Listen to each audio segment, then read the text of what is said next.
బిస్మిల్లాహిర్ రహ్మానిర్ రహీం.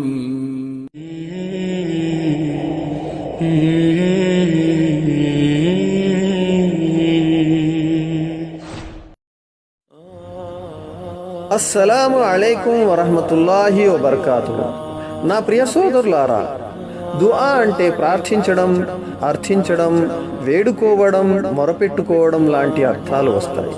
ఈ దుఆ కేవలం సర్వలోకాల సృష్టికర్త, విశ్వ ప్రభువు, అద్వితీయుడు, పాలకుడు, పోషకుడు, రక్షకుడు, సజీవుడు, నిత్యుడు, ఆపద్బాంధవుడు, ఆపదల మొక్కులవాడు, సర్వశక్తివంతుడైన అల్లాహ్కు మాత్రమే చేయాలి. ప్రతి విషయంలోనూ శక్తి, అధికారం కలిగి ఉండి మన కష్ట సుఖాలు, లాభ నష్టాలు ఏ శక్తి స్వరూపుని చేతిలో ఉన్నాయో ఆ ఏకైక చక్రవర్తి అల్లాహ్ సుబ్హానహు వ తఆలానే వేడుకోవాలి. ఆయన్ను తప్ప ఏ సృష్టి రాశులను కూడా ప్రార్థించకూడదు, వేడుకోకూడదు.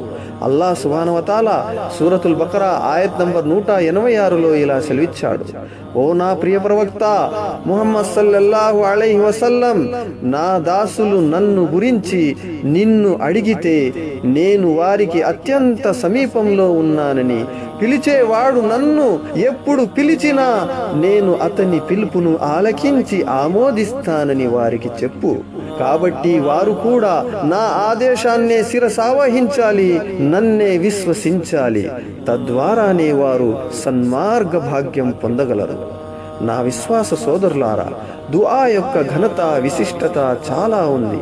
అల్లాహ్ సుబ్హానహు వ తఆలా తన గ్రంథమైన ఖురానును దుఆ సూర ఫాతిహా నుండి ప్రారంభించాడు.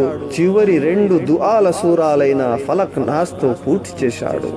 అదేవిధంగా అబూ దావూద్ మరియు తిర్మిజీ గ్రంథాలలోని హదీసు దైవ ప్రవక్త ముహమ్మద్ సల్లల్లాహు అలైహి వసల్లం ఇలా ప్రబోధించారు: దుఆ, ప్రార్థన కూడా ఆరాధనే.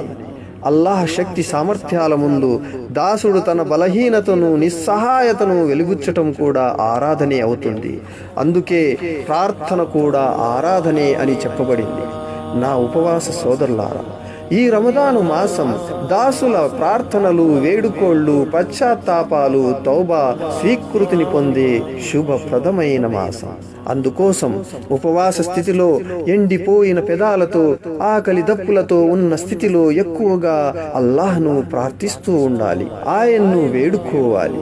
ప్రార్థనలు మరీ ఆమోదయోగ్యమయ్యే వేళల్లో, అంటే ఎక్కువగా ఇఫ్తార్ సమయంలో, రాత్రి చివరి ఘడియలలో అల్లాహ్ నా ప్రార్థనను స్వీకరిస్తాడు అన్న పూర్తి విశ్వాసంతో ప్రార్థించాలి, వేడుకోవాలి. ముస్లిం గ్రంథంలోని హదీసే కుదుసీలో అల్లాహ్ ఇలా సెలవిచ్చాడు: అల్లాహ్ సుబ్హానహు వ తఆలా ప్రతిరోజు రాత్రి చివరి 3వ భాగంలో భూమిపైనున్న ఆకాశానికి దిగివచ్చి, నన్ను ఎవరైనా ప్రార్థించేవారు ఉన్నారా? నేను వారి ప్రార్థనలను స్వీకరిస్తాను. నన్ను అర్థించేవారెవరైనా ఉన్నారా? నేను వారికి ప్రసాదిస్తాను. మన్నింపును వేడుకునేవారెవరైనా ఉన్నారా?